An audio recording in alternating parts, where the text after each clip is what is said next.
वर्णिवेशरमणीयदर्शनं मन्दहासरुचिरां ननाम्बुजं पूजितं सुरनरोत्तमे मृदा धर्मनन्दनमहं विचिन्तये। श्री सहजानंद स्वामी महाराजनी जय। श्री हरि कृष्ण महाराजनी जय। તો બધા વાલા ભક્તોને ભાવથી જય સ્વામિનારાયણ, જય શ્રી કૃષ્ણ। આજે આપણે 87મો ભાગ જોવાનો છે।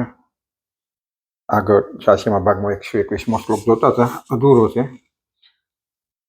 એમાં ભગવાન કહેતા, ભગવાને કહ્યું કે અમારો મત એ વિશિષ્ટાદ્વૈત છે। એટલે આપણે જુદા જુદા જે મતો છે, અદ્વૈત મત, દ્વૈત મત, વિશિષ્ટાદ્વૈત, એ બધા જોતા હતા। એમાં 3 મતો આપણે જોયા હતા।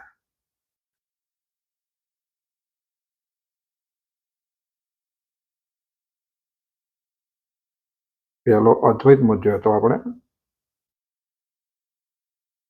અને એની સ્થાપના શંકર સ્વામીએ કરી હતી।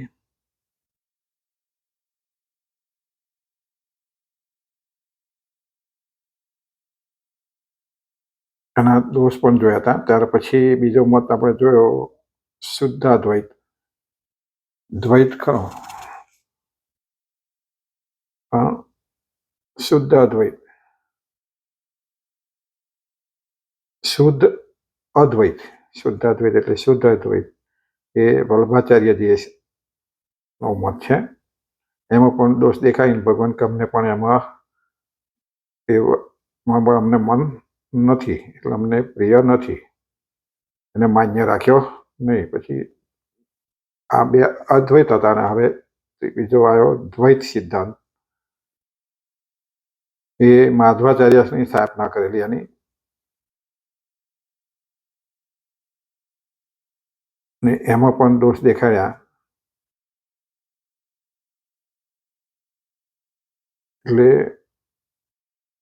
ભગવાન કહે છે કે આ સિદ્ધાંત મોટે ભાગે વિશિષ્ટાદ્વૈત સિદ્ધાંતની સમાન છે, પણ સિદ્ધાંતમાં 3 તત્વોને અત્યંત ભિન્ન બતાવ્યા છે।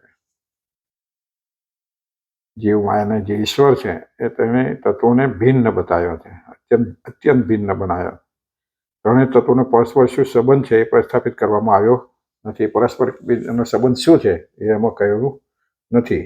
આ એક મોટો દોષ છે, અને એટલે શ્રીજી મહારાજ કે આ સિદ્ધાંતને પણ અમે માન્ય રાખેલો નથી। બીજો ચોથો જોતો દ્વૈતાદ્વૈત સિદ્ધાંત, એ પણ આપણે જોયો હતો। એ નિંબાચાર્યજીએ સ્થાપન કર્યું। દ્વૈત અને અદ્વૈત, દ્વૈતાદ્વૈત એટલે એમાં એવું કહેતા કે જેમ અગ્નિની જ્વાળા હોય ને એમાં તણખા ચડે, એમ જે ભગવાન છે અને આપણે એક જ છે, પણ છતાં એમાં જે બધી જ્વાળાઓ ઉપડે જેમ તણખા ચડે, એમ કે છે આ બધા જે જીવાત્માઓ છે, માયા ને બધા એ એના તણખા જ સમાન છે એમ। એટલે એમાંથી, એનો અર્થ કે એમાંથી ઉત્પન્ન થયેલા છે, એ રીતે કંઈક કહેવા માંગતા હતા। એટલે જાળાની સમાન આ રીતે ઈશ્વર થકી જીવ અને માયાનો જે ભેદ રહ્યો છે તેને દ્વૈત કહેવામાં આવે છે। એ રીતે એનો ભેદ છે એટલે એને દ્વૈત કહ્યા। અને અગ્નિ થકી જેમ કે સૂક્ષ્મ તણખાઓ અને અગ્નિ જ્વાળાઓ, એ પણ એક જાતનો અગ્નિ જ છે કે છે, ભલે તણખા હોય પણ આખરે શું છે, અગ્નિ છે। આમ તો એ જાતીય કરીને તણખાઓ અને જ્વાળા બંને સમાન જ છે એમ, કારણ કે એમાંથી થયેલા છે ને, અને બંને એક જ છે એમ। જીવ અને માયા ભગવાન થકી ઉત્પન્ન થયેલા છે। જીવ અને માયા એ ભગવાનમાંથી જ, જેમ તણખાઓ ઉત્પન્ન થાય એમ એમાંથી જ ઉત્પન્ન થયેલા છે। માટે એ રીતે જો જાય તો કે એક જ છે। તેથી ઉત્પન્ન થયેલો સૂક્ષ્મ તણખાઓ છે આ જીવ અને માયા, તેથી બ્રહ્મ તત્વ જાતીય કરીને તો બંને સમાન છે, અને બ્રહ્મ સ્થિતિએ જોવા જાય તો બંને સમાન છે। એટલે પછી એમાં સમાન ભાવ આવી જાય। આ રીતે અભેદ રહ્યો છે, અને અદ્વૈત કહેવામાં આવે છે। આ પ્રમાણે દ્વૈત અને અદ્વૈત બંને શબ્દો સાથે મળીને દ્વૈતાદ્વૈત શબ્દ બને છે, એટલે એને દ્વૈતાદ્વૈત કહેવો। એમાં પણ દોષ હતો કે છે જીવ અને ઈશ્વરનો અભેદ તથા માયા અને ઈશ્વરનો અભેદ પ્રતિપાદન કરેલો છે। તેથી જીવની અંદર રહેલા સુખ દુઃખ આદિક દોષો અને માયાની અંદર રહેલું વિકારીપણું આદિક દોષો પરમાત્માની અંદર સિદ્ધ થાય છે। એટલે જેમ ઈશ્વરના અને માયા અને ઈશ્વરને અને જીવને જેમ બે વચ્ચે પાછા અભેદ કહ્યો છે, પણ એ માયાની અંદર રહેલા વિકારીપણું આદિક દોષો એ પરમાત્માને પણ કહે છે. જે માયાને વિકારપણું થાય એ એને ઈશ્વરને પણ ખ્યાલ લાગુ પડે એવો ભાવ થાય. એટલે આ એક મહાન દોષ છે અને શ્રીજી મહારાજે આ દ્વૈતાદ્વૈત સિદ્ધાંતને પણ માન્ય રાખેલો નથી. હવે આપણે પાંચમો જે છેલ્લો હતો એ વિશિષ્ટાદ્વૈત આપણો મત છે. સ્વામિનારાયણ ભગવાને જે માન્ય રાખેલો છે એ વિશિષ્ટાદ્વૈત. તો આ વિશિષ્ટાદ્વૈત સિદ્ધાંત શ્રી રામાનુજાચાર્ય સ્થાપન કરેલો છે. આપણા ગુરુના ગુરુ એટલે કે રામાનંદ સ્વામીના ગુરુ રામાનુજાચાર્ય એમનો સ્થાપેલો કરવા મત છે. અને સાક્ષાત પરબ્રહ્મ પરમાત્મા શ્રી હરિ આ પૃથ્વી પર આવીને શ્રી રામાનુજાચાર્યના વિશિષ્ટાદ્વૈત સિદ્ધાંતને શિરોમાન્ય રાખીને બહાલી આપેલી છે. તો બોલો, પરબ્રહ્મ પરમાત્મા જયારે પૃથ્વી પર આવ્યા એટલે સચ્ચિદાનંદ સ્વામી સ્વામિનારાયણ ભગવાન અને આ રામાનુજાચાર્યના મતને વિશિષ્ટાદ્વૈતને બહાલી આપી એટલે માન્ય રાખ્યો.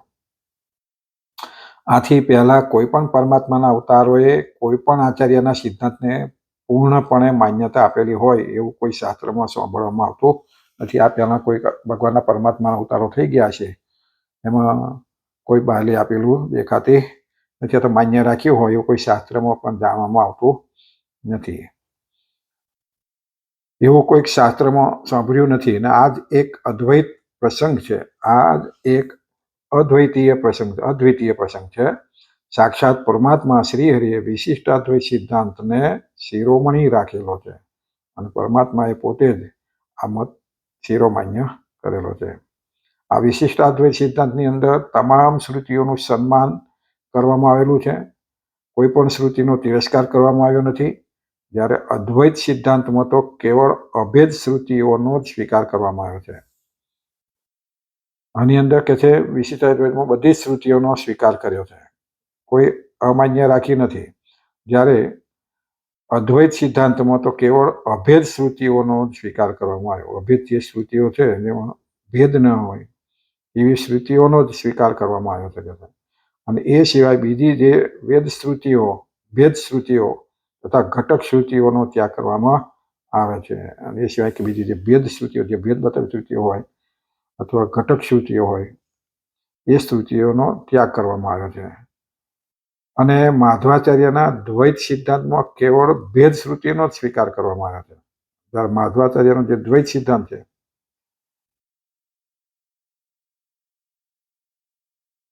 એ કેવળ ભેદ શ્રુતિનો જ એમાં સ્વીકાર કરવામાં આવ્યો અને બીજી શ્રુતિઓનો તિરસ્કાર કરવામાં આવે છે. આ રીતે બીજા સર્વે મતોમાં તમામ શ્રુતિઓને સન્માન આપવામાં આવેલું નથી. જ્યારે બીજા બધામાં આવી રીતે સન્માન આપવામાં આવ્યું નથી. પણ વિશિષ્ટાદ્વૈત સિદ્ધાંતમાં તો તમામ શ્રુતિઓનું સન્માન આપવામાં આવેલું છે. કોઈ પણ શ્રુતિનો તિરસ્કાર કરવામાં આવેલો નથી. એ જ કારણથી આ વિશિષ્ટાદ્વૈત સિદ્ધાંતને શ્રીજી મહારાજે પૂર્ણપણે માન્ય રાખેલો છે.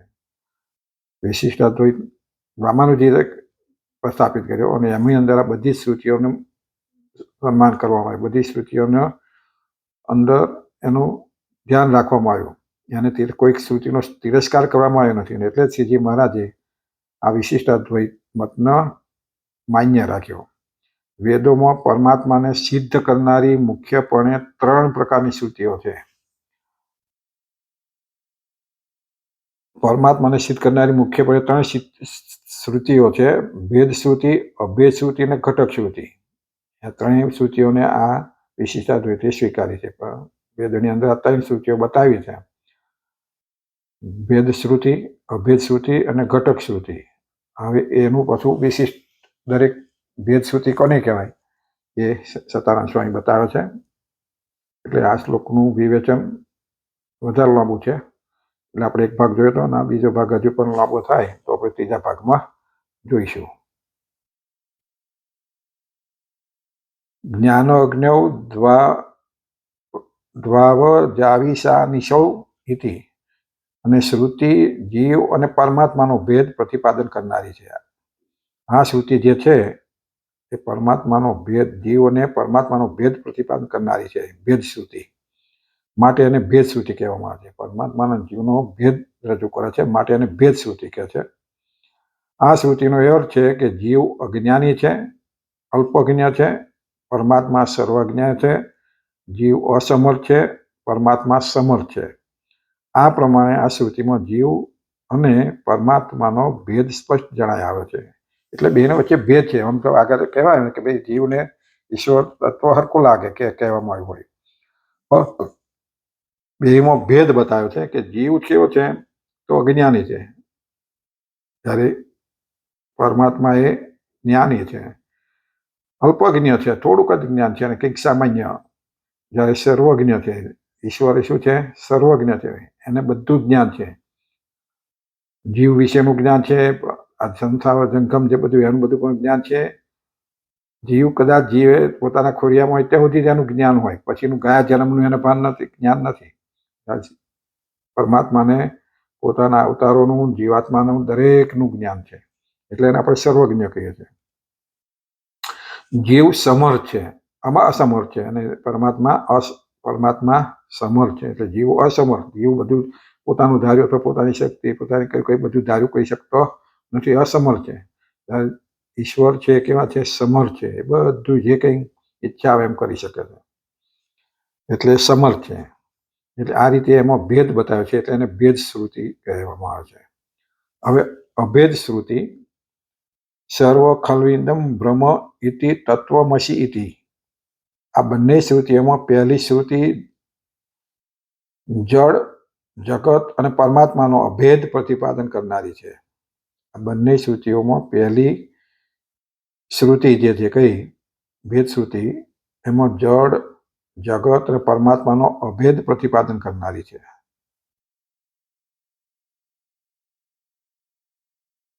અને જીવ શ્રુતિ જીવ અને પરમાત્માનો અભેદ પ્રતિપાદન કરનારી છે, અને માટે અભેદ શ્રુતિ કહેવામાં આવે છે. અને બીજી શ્રુતિ જે કહી એ બીજી શ્રુતિ જીવ અને પરમાત્માનો અભેદ પ્રતિપાદન કરનારી છે. બંનેમાં ભેદ શું છે એ બતાવે છે, એનું પ્રતિપાદન કરે છે, માટે એને અભેદ શ્રુતિ કહેવામાં આવે છે. બંનેના ભેદ બતાવ્યા, તફાવત બતાવ્યા, એટલે માટે એને અભેદ શ્રુતિ કહેવામાં આવે છે.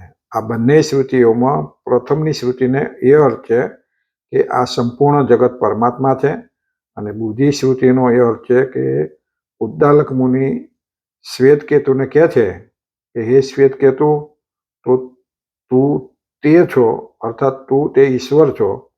આ પ્રમાણે આ બંને શ્રુતિઓમાં જીવ, જગત અને પરમાત્માનો અભેદ સ્પષ્ટ જણાય આવે છે. બીજી શ્રુતિનો અર્થ એ છે કે ઉદ્દાલક મુનિ શ્વેતકેતુનું કહે છે કે હે શ્વેતકેતુ, તું તે છો, અર્થાત તું તે ઈશ્વર છો. આ પ્રમાણે બંને શ્રુતિઓમાં જીવ, જગત અને પરમાત્માનો અભેદ સ્પષ્ટ જણાય આવે છે, તેથી એને અભેદ શ્રુતિ કહેવામાં આવે છે. ઘટક શ્રુતિ,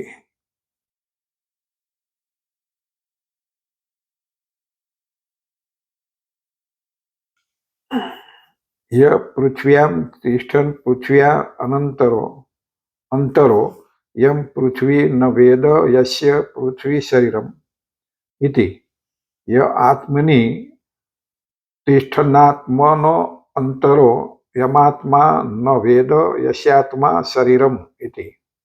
આ બંને ઘટક શ્રુતિઓ છે. આ બંને જે શ્રુતિઓ કઈ એ કેવી છે? ઘટક શ્રુતિઓ છે. ભેદ અને અભેદ બંનેને જે ઘટાવે તેને ઘટક શ્રુતિ કહેવામાં છે. અહીંયા બેયને ઘટાવે, ભેદને અને અભેદને બેયને ઘટાવે છે, એટલા માટે એને ઘટક શ્રુતિ કહેવામાં આવે છે.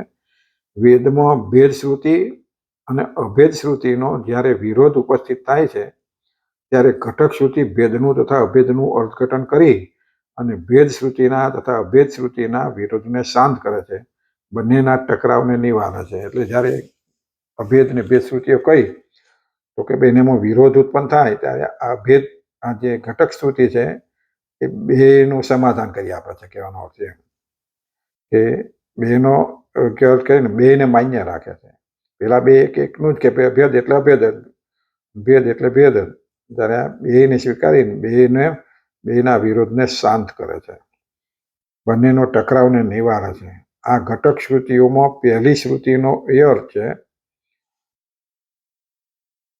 ઘટક શ્રુતિ જ્યારે બોલે એમાં પહેલી શ્રુતિનો એર છે, જે ભેદ શ્રુતિ કહીએ આપણે, કે પરમાત્મા પૃથ્વીની અંદર અંતર્યામી રહેલા છે, પૃથ્વીના આધાર છે અને પૃથ્વી આધેય છે, તેથી પૃથ્વી પરમાત્માનું શરીર છે.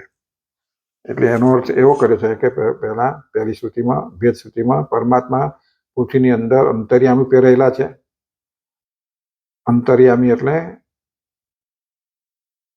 દિવ્ય રૂપે દેખાય નહીં આપણને, એવી રીતે પૃથ્વીની અંદર આપણે દરેક જીવમાં જેમ અંતર્યામી રહેલા કહીએ છીએ એવી રીતે અંતર્યામી રહેલા છે.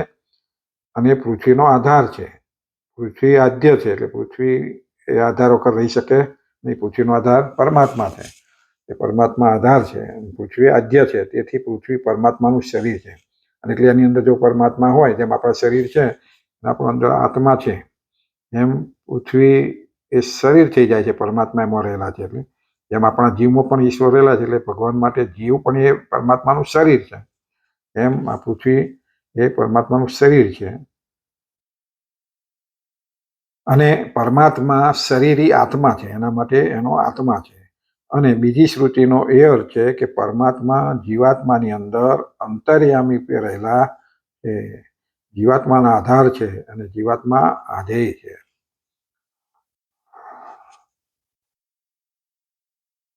અને જીવાત્મા આધેય છે, તેથી જીવો પરમાત્માનું શરીર છે. જીવાત્માની અંદર અંતર્યામી રહેલા છે, જીવાત્માનો આધાર છે અને જીવાત્મા આધેય છે, તેથી જીવો પરમાત્માનો શરીર છે. જો અહીંયા આગળ જીવોને પણ આત્મા ભાઈ કે પરમાત્મા જીવાત્માની અંદર પણ અંતર્યામી રહેલા છે, માટે જીવાત્મા પણ આધેય છે અને તેથી જીવો પરમાત્માનો શરીર છે. બધા જે આત્માઓ છે, જીવો છે, એ પરમાત્માનું શરીર છે. જો કે શરીરમાં એક જ આત્મા હોય અને આટલા બધા જીવાત્મા છે, એના પરમાણુ શું છે, અંતર્યામી છે. દરેક નામ અંતર્યામી રહેલા છે. આપણામાં એવી શક્તિ નથી અંતર્યામી રહેવાની કોઈ નામમાં. એટલે ભગવાન અંતર્યામી દરેક જીવમાં રહેલા છે. વ્યાપ્ય છે ને, વ્યાપક પોતે રહી શકે છે. તેથી જીવો પરમાત્માનું શરીર છે અને પરમાત્મા જીવોના શરીરી આત્મા છે. આ પ્રમાણે ઘટક શ્રુતિ જીવાત્મા તથા પરમાત્માનો અને જળ જગત અને પરમાત્માનો શરીરી ભાવ પ્રતિપાદન કરે છે. આવી રીતે આ જે ઘટક શ્રુતિ જે છે એ જીવાત્મા, પરમાત્મા અને જળ જગત જે બધું છે તથા પરમાત્માનો શરીરી ભાવ એને પ્રતિપાદન કરે કે પરમાત્મા આવી રીતે શરીરી છે, એનું શરીર આત્મા છે, જળ જગત છે અથવા તો પૃથ્વી છે, આ બધું કહી અને આવી રીતે એનું પ્રતિપાદન કરે છે. ઘટક શ્રુતિ દ્વારા ભેદ શ્રુતિનો સમન્વય. આ ઘટક શ્રુતિ દ્વારા ભેદ શ્રુતિનો સમન્વય કેવી રીતે કરવામાં આવ્યો? તો વિશિષ્ટાદ્વૈત સિદ્ધાંતમાં ભેદ શ્રુતિનો પણ શરીર ભાવથી સમન્વય કરવામાં આવેલો છે. જોકે આ બધું લાંબુ જ્ઞાન જે ભણેલા ગણેલા હોય વિદ્વાન પંડિતો અને બહુ ઊંડા શાસ્ત્રો ઉતરેલા એને સમજ પડે. આપણે તો વાંચીને કથા કરીએ એટલે આપણને એકદમ સમજ તો ઓછી પડે, પણ જેટલું મનન ને જેટલું વિચારવા પ્રયત્ન કરીએ એટલી સમજ પડે. એટલે અહીં તો હું આ વાંચીને કથા કરું છું, રજૂ કરું છું, કારણ કે બધી વાતો કરવાથી ટાઈમ પણ લાગે અને આપણું એટલું કેપેસિટી આપણી નથી કે એને સમજાઈ શકીએ પૂરું. એટલે સામાન્ય ન જાણતા થોડો ખ્યાલ આવે કે આ બધું શું છે, એટલા માટે આ છે. જે કશું જાણતા નહીં, જે વાંચતા નથી, સાંભળતા નથી, એને આ વિશે કશી ખબર જ ના, એને સાચું મનાય પણ નહીં. જેને શાસ્ત્રોનો વિશે વિશ્વાસ નથી એને મનાય નહીં. પણ તો આપણે સ્વામિનારાયણ ભગવાને શિક્ષાપત્રીમાં કહ્યું છે અને એમ સતાનંદ સ્વામીએ આટલું એનું વિવેચન કર્યું છે. એટલે આપણે તો ભગવાનનું માનતા હોય, ભગવાનના વચને માનતા હોય તો આ બધું સાચું છે એમ માની અને આપણી અંદર ઉતારવું, રાખવું. એટલે વિશિષ્ટાદ્વૈત સિદ્ધાંતમાં ભેદ શ્રુતિનો પણ શરીર ભાવથી સમન્વય કરવામાં આવે છે. શરીર અને શરીરી ભાવ. શરીર એટલે આત્મા, જળ જગત અને જીવ આ બંને ઈશ્વર થકી ભિન્ન તો છે, પણ એકદમ ભિન્ન નથી. કે જળ જગત જે છે આપણે એને જળ કહીએ. જળ જગત એટલા માટે કે ભાઈ પોતાની જાતે કરી શકતો નથી, એને જળ કહીએ આપણે. જે હાલી ચાલી શકે નહીં, બોલી શકે નહીં, કરી શકે નહીં. આપણે અમે જેવું બધી વસ્તુ દેખાય છે, દાખલા તરીકે લાકડાની કોઈ વસ્તુ હોય, કબાટ હોય, ટેબલ હોય, ગમે તે હોય, કોઈ લોખંડની હોય, કોઈ વસ્તુ હોય બનાવેલી, તો આપણે એને જડ કહીએ. કારણ કે એને કોઈ ગમે આપણે મારીએ તો એને વાગે નહીં, બોલે નહીં, એની મેરે જઈ શકે નહીં, એટલે એને આપણે જડ કહીએ. એમાં જડ જગત જે છે એ અને જીવ આ બંને ઈશ્વર થકી ભિન્ન તો છે, પણ એકદમ ભિન્ન નથી કે છે. ઈશ્વરથી ભિન્ન કે એકદમ નથી, ભિન્ન હોવા છતાં ઈશ્વર સાથે સંલગ્ન છે, એટલા માટે ભિન્ન નથી કહ્યું. કે ભિન્ન છે પણ ઈશ્વર સાથે, ઈશ્વર વગર એ બધું શક્ય નથી, ઈશ્વર સાથે જોડાયેલા છે એ રીતે ભિન્ન નથી. ભિન્ન હોવા છતાં ઈશ્વર સાથે સંલગ્ન છે, એમ આ ઘટક શ્રુતિ દ્વારા પ્રતિપાદન કરવામાં આવ્યું છે. આવી રીતે ઘટક શ્રુતિમાં કહેવાયું કે ભાઈ ભિન્ન તો છે પણ ઈશ્વર સાથે સંલગ્ન છે, માટે એકદમ એ ભિન્ન નથી.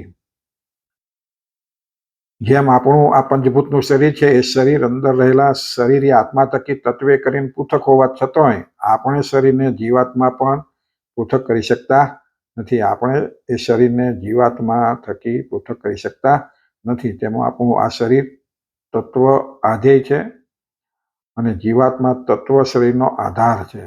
એટલે જેમ કે આપણું શરીર છે, આપણું એમાં જીવ છે અને આપણું આ શરીર જે છે એ બે એક બેને ઓતપ્રોત છે ને, આપણે એને જુદા કરી શકતા નથી. હા, એ તો આપણે મારી નાખીને કે ખૂન કરી નાખીને કંઈક જીવાત્મા ગત કર્યો, તો એ રીતે જુદો નહીં. તમે જુઓ તો લઈને એને જોઈ શકતા નથી, લઈ શકતા નથી, એકદમ દૂર કરી શકતા નથી. જીવાત્માને તો તમે જોઈ શકતા નથી, આપણે કરી શકતા નથી. કોઈનો લઈ જોઈને કોઈના જીવાત્માને જોઈ શકતા નથી. તો એ શરીર જીવાત્મા થકી તત્વે કરીને પૃથક છે. આવી રીતે છતાં શરીર જીવાત્મા થકી પૃથક કરી શકતા નથી. એમ પૃથક છે છતાં એને આપણે પૃથક કરી શકતા નથી. એમાં આપણું આ શરીર તત્વ આધેય છે. શરીર તત્વ આધેય છે, એનો આધાર એ કોઈના પર આધાર રાખે છે. કોના પર? તો જીવાત્મા તત્વ શરીરનો આધાર છે. જીવાત્મા ના હોય તો શરીર કોઈ કામનું નહીં, એ પછી જડ જ થઈ જાય, કશું થાય નહીં, શબ્દ થઈ જાય છે. એટલે કે એ જીવાત્મા એનો આધાર છે અને શરીર એ આધેય છે. આ રીતે જીવો અને જડ જગત એ બંને પરમાત્માના શરીર છે. એટલા માટે બંનેને જીવો અને જડ જગત જે છે બધું એ પરમાત્માના શરીર છે. પરમાત્મા એની અંદર શરીરી તરીકે, આત્મા તરીકે રહેલા છે, રીતે રહેલા છે. અને પરમાત્મા એ બંનેના શરીરી આત્મા છે. પરમાત્મા શું છે? બંનેના શરીરી છે અથવા આત્મા છે, બંનેનામાં. તેથી જીવાત્માઓ અને જડ જગત તત્વે કરીને શરીર એવા પરમાત્મા થકી તદ્દન પૃથક હોવા છતાં પણ પરમાત્મા થકી જુદા પડી શકતા નથી. લો, બંનેનું જીવ જગત અને જીવ છે અને પરમાત્મા એ પરમાત્મા થકી એકદમ ભિન્ન છે, તદ્દન જુદા છે. છતાંય પણ એ બંનેનો સંબંધ એવો છે કે એના વગર એ શક્ય નથી. પરમાત્મા થકી તદ્દન પૃથક હોવા છતાંય પરમાત્મા થકી જુદા પડી શકતા નથી. એટલા માટે તેમાં જીવાત્મા તત્વ અને જડ તત્વ આધેય છે. જીવાત્મા તત્વ અને જડ તત્વ આધેય છે, એનો કોકના પર આધારિત છે, અને પરમાત્મા તત્વ આધાર છે. આપણા શરીર થકી જેમ જીવાત્મા ભિન્ન છે, એમ જીવો અને જડ જગત થકી પરમાત્મા પણ ભિન્ન છે. આપણા શરીર થકી જેમ આત્મા ભિન્ન છે, એમ આ જડ જગત ને જીવાત્માઓ છે એના થકી પરમાત્મા ભિન્ન છે. અને આ રીતના ભેદને ઘટક શ્રુતિ માન્ય રાખે છે, પણ સ્વતંત્રપણે નહીં. આ રીતે બંનેની રીતને માન્ય રાખે છે, પણ સ્વતંત્રપણે નહીં. ઘટક શ્રુતિ દ્વારા અભેદ શ્રુતિનો સમન્વય આવે. પેલું ભેદ શ્રુતિનો હતો કે ભેદ છે નથી એવું બે બતાવ્યું, અને અહીંયા ઘટક શ્રુતિ દ્વારા અભેદ શ્રુતિનો આવે સમન્વય બતાવે છે.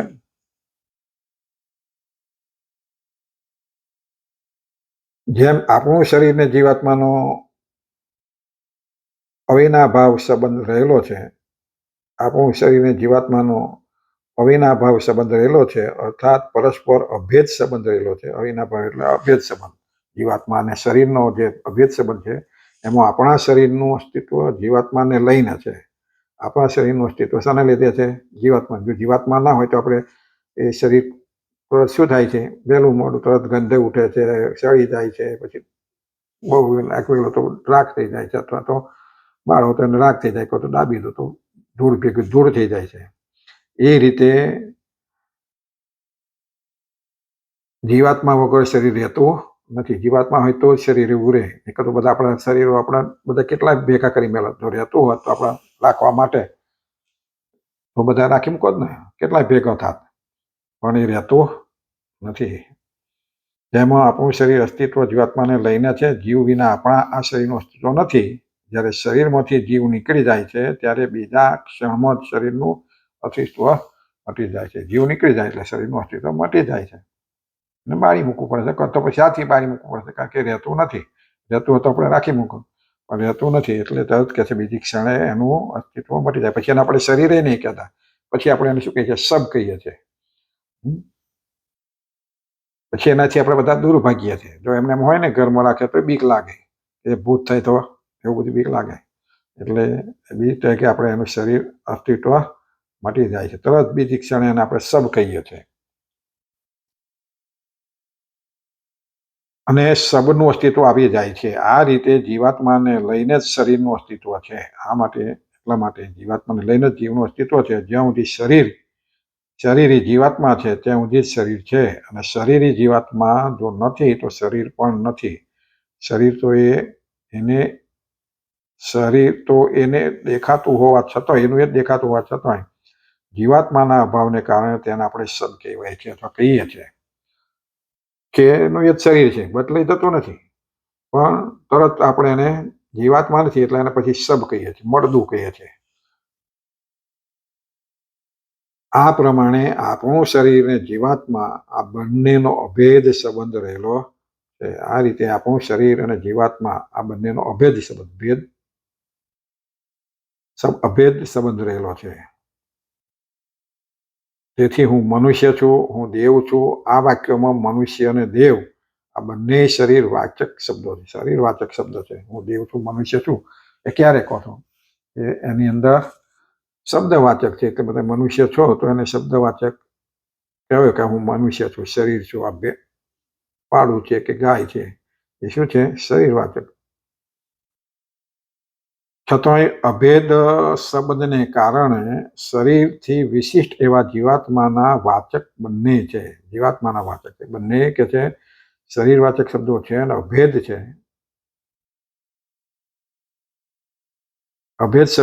છતાંય અભેદ સંબંધને કારણે શરીરથી વિશિષ્ટ એવા જીવાત્માના વાચક બંને છે. જે શરીર કયા?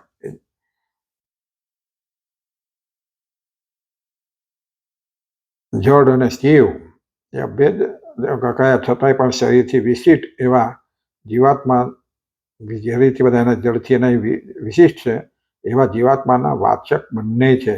જીવાત્માના વાચક છે. જીવાત્મા છે તો એને મનુષ્ય કહીએ છીએ. જીવાત્માને લઈને કહીએ છીએ. તેથી હું મનુષ્ય છું એટલે મનુષ્ય શરીરથી વિશિષ્ટ છું. હું દેવ છું એટલે દેવ શરીરથી વિશિષ્ટ હું છું. જીવ છે એ કોઈ મનુષ્ય નથી. એટલા માટે કે મનુષ્ય શરીરથી હું વિશિષ્ટ છું. હું દેવ છું એટલે દેવ શરીરથી વિશિષ્ટ છું. જીવ છે એ કોઈ મનુષ્ય નથી અને દેવ પણ નથી. જીવ છે મનુષ્ય તત્વ અને દેવ તત્વો આ બંનેથી વિલક્ષણ છે. જીવ છે દેવ નથી, મનુષ્ય નથી. જીવ કોઈ પશુ નથી, કોઈ પંખી નથી. એનાથી કંઈક વિશિષ્ટ છે. એ બંનેમાં વિશિષ્ટ લક્ષણ છે. જીવ છે અને મનુષ્ય અને દેવ તત્વ આ બંનેથી વિલક્ષણ છે. એનાથી કંઈક વિલક્ષણ છે, જુદું છે. છતાંય અભેદ સંબંધને કારણે એ શરીરવાચક શબ્દોથી કહેવામાં આવે છે. તેથી તે શરીર અભેદ સંબંધ હોવાને લીધે પછી હું મનુષ્ય છું, દેવ છું, એવું તો અસુર છું, અસુર છે એ બધું કહેવામાં આવે છે. અભેદ હોવા છતાં એ શરીર સંબંધને લીધે શરીરવાચક શબ્દોથી એને કહેવામાં આવે છે. એ રીતે જીવ અને જડ જગતનો પરમાત્માની સાથે અવિનાભાવ સંબંધ હોવાથી કહેલો છે. અર્થાત જીવ અને જડ જગતનું અસ્તિત્વ જગદીશ એવા પરમાત્માને લઈને છે. અને જીવ અને જગતનું અસ્તિત્વ શાને લઈને છે? પરમાત્માને લઈને છે. એવા ભાવથી એને કહેવામાં આવે છે. અંતર્યામી એવા પરમાત્મા વિના જીવ અને જડ જગતનું અસ્તિત્વ નથી. જો અંતર્યામી પરમાત્મા ન હોય તો આ જીવ પણ ના દેખાય, જડ જગત પણ ના દેખાય. એટલે અસ્તિત્વ જે છે પરમાત્માને લઈને છે. આ રીતે જીવ અને જગતનો જગદીશની સાથે અભેદ સંબંધ રહેલો છે. આ રીતે જીવ અને જગતને પરમાત્મા છે અભેદ, કારણ કે એ વગર છે નહીં એટલા માટે એને અભેદ કહે છે. ભેદ તો છે પણ છતાંય અભેદ સંબંધ રહેલો છે. સંબંધ કરેલો છે. તેથી જીવવાચક સર્વે શબ્દો તથા જળ જગતવાચી સર્વે શબ્દો અંતર્યામી એવા જગદીશની અંદર જ વિરામ પામે છે. એટલા બધા જીવના વિશે જે જીવ શબ્દો છે, જીવ વાચક જે શબ્દો છે, હું પશુ છું, દેવ છું, મનુષ્ય છું, એ જીવ શબ્દો વાચક શબ્દો છે. અને જગતવાચી જે સર્વે શબ્દો છે હોય, જગતની વિશે બધા પૃથ્વી છે, બ્રહ્માંડ કે પેલા કે બધા એ જળ જગતવાચી શબ્દો છે. એ અંતર્યામી એવા પરમાત્માની અંદર જ વિરામ પામે છે, એમાંથી વિરામ પામેલા છે. એ જ કારણથી જીવ બ્રહ્મ છે, એટલે જીવથી વિશિષ્ટ બ્રહ્મ છે. એટલામાં એ જ કારણથી કે છે જીવને આપણે બ્રહ્મ છે, એટલે કે જીવથી વિશિષ્ટ બ્રહ્મ છે, પણ જીવ કોઈ બ્રહ્મ નથી. એટલા માટે જીવ પોતે બ્રહ્મ નથી, પણ એટલા માટે જીવ બ્રહ્મ છે એમ કહેવામાં આવે છે કે એમાં ભગવાન રહેલા છે. પૃથ્વી બ્રહ્મ છે, એટલે પૃથ્વીથી વિશિષ્ટ બ્રહ્મ છે. બ્રહ્મ છે એનો અર્થ કે આ બધાનાથી બ્રહ્મ એ વિશિષ્ટ છે, પણ પૃથ્વી કઈ બ્રહ્મ નથી. આ રીતે પરમાત્મા જગત એ બ્રહ્મ છે કહીએ તો જગત એને કેમ લઈ કહે છે, બાકી જગત બ્રહ્મથી વિશિષ્ટ છે, પણ જગત બ્રહ્મ નથી. આપણે ઘણી વખત આગળ જોયું કે બધું ભ્રમ સ્થિતિ છે, બધું ભ્રમ સ્થિતિ છે, ભ્રમ છે એમ કહીએ, પણ એને લઈને છે એ ભ્રમ છે, પછી એ પોતે કઈ ભ્રમ નથી. છતાં અભેદ સંબંધને કારણે અર્થાત શરીરી ભાવની સંબંધને કારણે તે જળ જગતવાચી શબ્દોથી તથા જીવવાચક શબ્દોથી જગદીશને જ કહેવામાં આવે છે. પછી આપણે શબ્દો જળ જગતવાચી શબ્દો અથવા જીવવાચક શબ્દોથી પણ જગદીશને પણ કહેવામાં આવે છે.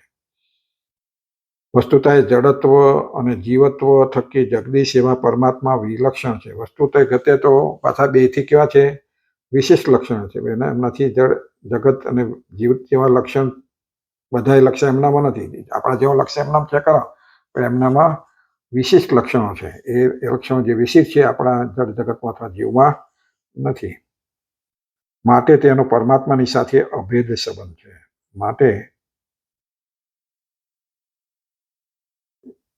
જગદીશ વિના જળ જગત ને જીવનું અસ્તિત્વ નથી, અને એ વગર એનું અસ્તિત્વ નથી. માટે એનો પરમાત્મા સાથે અભેદ સંબંધ છે, અને તેથી જળ જગત અને જીવ થકી જગદીશને અભિન્ન વર્ણવેલા છે.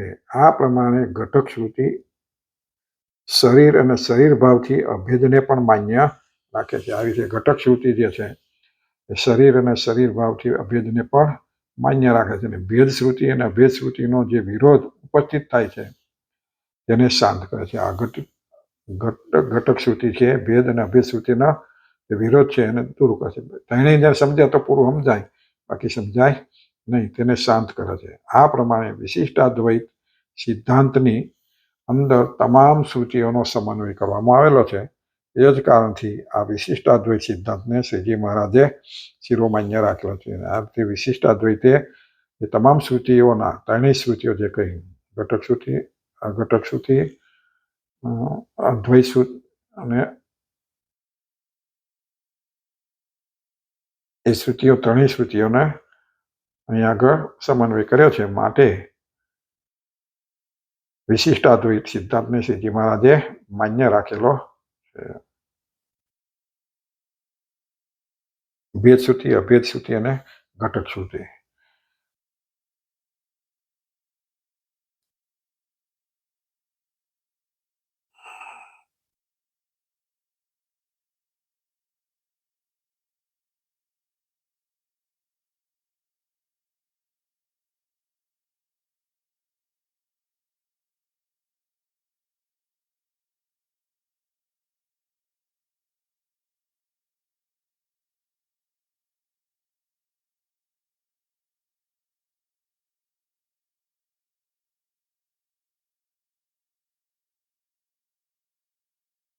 હવે વિશિષ્ટાદ્વૈતનો શબ્દનો અર્થ સમજાતો નથી. ભાષ્યકાર સ્વામી કહેતા હવે આપણો જે વિશિષ્ટાદ્વૈત કે છે એ શબ્દનો અર્થ સમજાવતા સત્યાનંદ સ્વામી કહે છે કે વિશિષ્ટયો અદ્વૈતમ ઇતિ વિશિષ્ટાદ્વૈતમ ઇતિ. બંને અવસ્થાઓથી વિશિષ્ટ એવા એક પરમાત્મા તેને કહેવાય, એને વિશિષ્ટાદ્વૈત. બંને અવસ્થાઓથી વિશિષ્ટ એવા એક પરમાત્મા તેને કહેવાય વિશિષ્ટાદ્વૈત. એ બંને અવસ્થાઓ કઈ તો કહે છે કે કારણ અવસ્થા અને બીજી કાર્ય અવસ્થા. એટલે આને વિશે પણ બંને અવસ્થાથી જે વિશિષ્ટ છે એને પરમાત્મા છે વિશિષ્ટ છે એથી. એટલે બે અવસ્થાઓ કઈ તો કે કાર્ય અને કારણ. આ દેખાતા જગતને જ્યારે પ્રલય હોય છે ત્યારે જીવ અને જડ જગત આ બંનેની અતિ સૂક્ષ્મ દશા હોય છે અને તે બંને તત્વો નામ રૂપના વિભાગથી રહિત હોય છે. જ્યારે કે છે પ્રલય અવસ્થા હોય ત્યારે જડ જગતના જીવ કશું અસ્તિત્વ દેખાતું નથી. એની તે વખતે એની સૂક્ષ્મ દશા હોય છે, સૂક્ષ્મ રૂપ હોય છે. એ કોઈને એ ઈશ્વરમાં લીન થઈ ગયેલા હોય એટલે કંઈ દેખાય નહીં. એટલે એ બંને તત્વો નામ રૂપના વિભાગથી રહિત હોય છે. તે વખતે કોઈ એનું નામ પછી તે વખતે કશું હોતું જ નથી. એટલે તે વખતે નામ રૂપથી રહિત હોય છે. આ રીતે નામ રૂપના વિભાગથી રહિત એવી જીવ અને જળ જગતની જે સૂક્ષ્મ દશા એને કારણ અવસ્થા કહે છે. અને આ રીતે જેની સૂક્ષ્મ દશા છે એને એની કારણ દશા. જીવ જળ જગતને દેખે અને તે વખતે એનું નામ રૂપ કશું મળતું નથી. તે વખતે એની એ કારણ દશા હોય છે. એ કારણ દશા કહેવાય છે. આ કારણ અવસ્થાની અંદર પરમાત્મા અંતર્યામી રહેલા છે. તેથી પરમાત્માને કારણ અવસ્થાથી વિશિષ્ટ કહેવામાં આવે છે. આ એક કારણ અવસ્થાથી વિશિષ્ટ પરમાત્મા થયા. અને આ શું કહ્યું કે જે કારણ અવસ્થા છે એ કારણ અવસ્થાની અંદર પરમાત્મા અંતર્યામી રહેલા છે. કારણ અવસ્થાની અંદર તે પરમાત્મા સમાયેલા છે અથવા પરમાત્મામાં રહેલા છે. એટલે કારણ અવસ્થાથી વિશિષ્ટ કહેવામાં આવે છે પરમાત્માને. આ જગતની જ્યારે સ્થિતિ દશા હોય ત્યારે જીવ અને જડ જગતની સ્થૂળ દશા કહેવાય છે. જ્યારે આ જગત ઉત્પન્ન થયેલું હોય ત્યારે એ જગતને સ્થૂળ દશા કહેવાય. જ્યારે જીવ પણ જુદા જુદા જન્મો અથવા તો જીવ રૂપે ફરતા હોય, આત્મા રૂપે અથવા આખું જગત દેખાતું હોય, દૃશ્યમાન દેખાતું હોય ત્યારે એની સ્થૂળ દશા કહેવાય. જીવના આપણું શરીર છે તો આપણી સ્થૂળ દશા કહેવાય. અને એ બંને તત્વ નામ રૂપના વિભાગથી યુક્ત હોય છે. આ બંને તત્વો જે છે એ નામ રૂપના વિભાગથી યુક્ત હોય છે. એટલે કે જીવાત્માનું નામ પડે છે, જગતનું પણ નામ પડે છે. આ રીતે નામ રૂપના વિભાગથી યુક્ત એવી જીવ અને જડ જગતની સ્થૂળ દશા એને કાર્ય વ્યવસ્થા અવસ્થા કહેવામાં આવે છે. આ રીતે જીવ અને જડ જગતની જે સ્થૂળ દશા છે એને કાર્ય અવસ્થામાં કહેવાય છે. એટલે જ્યારે આવે એનું કાર્ય ચાલી રહ્યું છે, એનું કાર્યમાં પ્રત છે એટલે એની એ કાર્ય દશા છે. એટલે એની કાર્ય અવસ્થા કહેવામાં આવે છે. આ કાર્ય અવસ્થાની અંદર પણ પરમાત્મા અંતર્યામી રહેલા. કાર્યની રૂપે પણ જ્યાં બધું ચાલે છે એમાં પણ પરમાત્મા આગળ જોયું એમ કે જીવમાં દરેક જીવાત્મા પણ દરેક ખોરિયામાં જીવાત્મા હોય તો દરેકની અંદર પણ અંતર્યામી પરમાત્મા રહેલા છે.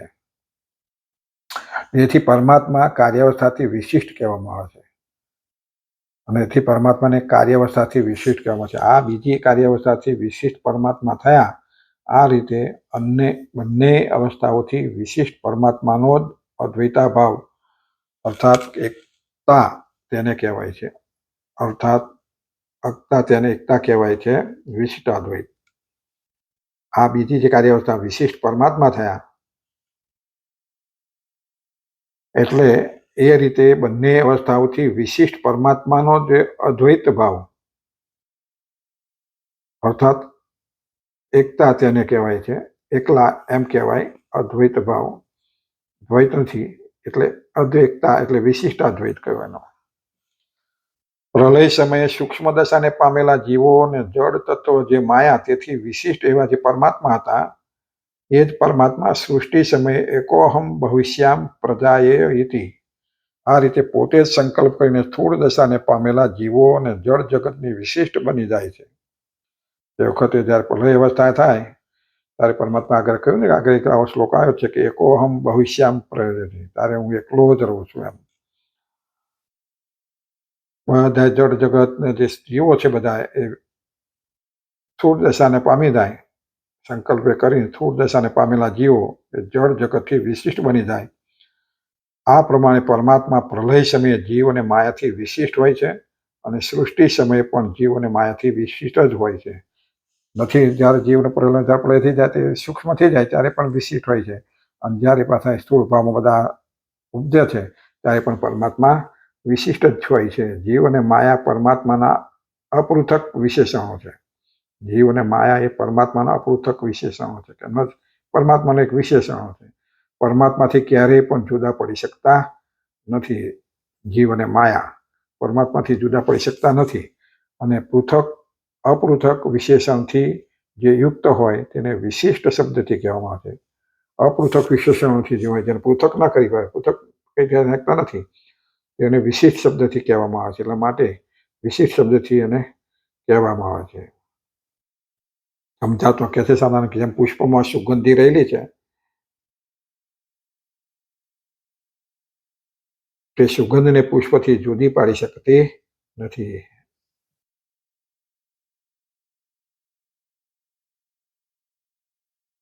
તે સુગંધને પુષ્પથી જુદી પાડી શકાતી નથી, તેમ સુગંધ પુષ્પની અપૃથક વિશેષણ કહેવાય છે. સુગંધ એ પુષ્પનું અપૃથક વિશેષણ છે. પૃથક જુદું પડી શકતું નથી એટલે પૃથક છે. અને પુષ્પને વિશિષ્ટ કહેવામાં આવે છે. પુષ્પ એ વિશિષ્ટ છે. પુષ્પ ન હોય તો સુગંધી નહીં, સુગંધી હોય એટલે પુષ્પ હોય એવું નથી. પુષ્પ છે એટલે સુગંધી છે, એટલે એ વિશિષ્ટ છે. અર્થાત પુષ્પ હંમેશને માટે સુગંધથી વિશિષ્ટ છે. એ જ રીતે જીવ અને માયાના પરમાત્મા થકી પૃથક કરી શકાતા નથી. જીવ માયાને પરમાત્મા થકી પૃથક કરી શકાતા નથી. કારણ કે જેમ પુષ્પ હોય સુગંધને દૂર કરી શકાતી નથી, એમ જીવને માયાને પરમાત્માથી દૂર કરી શકાતા નથી, જુદા પાડી શકાતા નથી. તેથી જીવ અને માયા પરમાત્માના અપૃથક વિશેષણો કહેવાય છે અને પરમાત્માને તેનાથી વિશિષ્ટ કહેવામાં આવે છે. જીવ માયાને અપૃથક વિશેષણો કહેવાય છે અને પરમાત્માને વિશિષ્ટ કહેવામાં આવે છે. જીવ અને માયાની જ્યારે કારણ અવસ્થા હોય ત્યારે પરમાત્મા એ કારણાવસ્થાથી વિશિષ્ટ હોય છે. કારણ અવસ્થા એટલે જ્યારે અસ્તિત્વમાં નથી, સૂક્ષ્મ રૂપે હોય ત્યારે કારણ અવસ્થા કહેવાય છે. તે વખતે પણ ઈશ્વરની વિશિષ્ટ પરમાત્મા એ કારણ અવસ્થાથી વિશિષ્ટ હોય છે. અને જીવ અને માયાનું જ્યારે કાર્ય અવસ્થા હોય, કાર્ય અવસ્થા એટલે જ્યારે બધા અસ્તિત્વ જગતનું હોય ત્યારે વિશિષ્ટ હોય, ત્યારે પણ વિશિષ્ટથી વિશિષ્ટ હોય છે. આ રીતે બંને અવસ્થાઓથી વિશિષ્ટ એવા પરમાત્માને જે અદ્વૈત ભાવ અર્થાત એકતા તેને કહેવાય છે વિશિષ્ટાદ્વૈત. હવે તો અદ્વૈત ભાવ છે પણ છતાં એકતા બતાવવામાં આવી એટલે એને વિશિષ્ટાદ્વૈત કહેવામાં આવે છે. ભાગ બહુ થઈ ગયો છે. ફરીનો ભાગ આગળ ફરીથી જોઈશું. બધા ભક્તોને ભાવથી જય સ્વામિનારાયણ.